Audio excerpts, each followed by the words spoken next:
Ayez du cran, exprimez votre désaccord et engagez-vous. Jeff Bezos et les principes de leadership d'Amazon.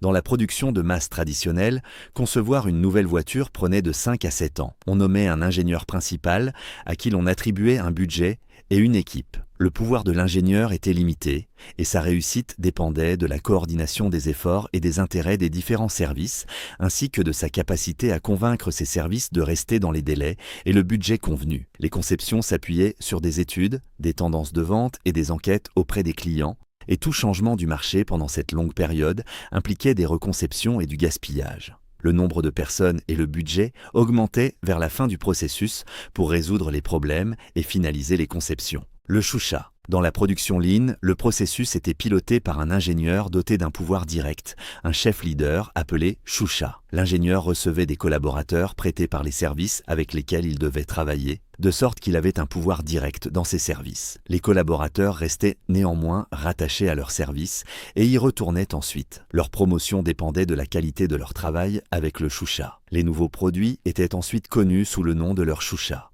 Un engagement était pris dès le départ. Les membres de l'équipe signaient une promesse de faire ce sur quoi l'équipe s'était accordée. Il en résultait deux choses. L'engagement de l'équipe forçait la collaboration entre services. Les conflits apparaissaient très tôt et étaient résolus, ce qui rendait la suite du processus fluide et évitait les mauvaises surprises à la fin. Cela faisait aussi économiser de l'argent. Le budget diminuait vers la fin du projet et les membres de l'équipe, devenus inutiles, passaient à d'autres rôles. Des membres de la force de vente étaient également prêtés à l'équipe du choucha, et les conceptions se basaient sur les informations tirées de la base de données clients. Le développement était étagé, une équipe travaillait sur la voiture de base et d'autres travaillaient sur des variantes. L'ensemble du processus était achevé en 4 ans. Cela tenait en partie aux collaborations déjà en place entre les services. Chaque étape savait déjà fabriquer des pièces de manière à ce que l'étape suivante puisse les utiliser. On avait moins besoin d'instructions détaillées sur les composants. Il en allait de même pour le savoir acquis grâce au partenariat avec les fournisseurs.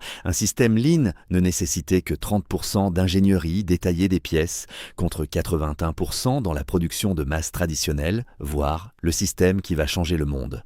À propos d'avoir besoin d'une nouvelle voiture, dans le premier chapitre, nous avons mentionné que le marché japonais voulait une variété de modèles, mais comment un constructeur plus petit, sans économie d'échelle, pouvait-il répondre à une telle demande ? Toyota y est parvenu en inventant un système de changement rapide d'outils. Regardons cela de plus près.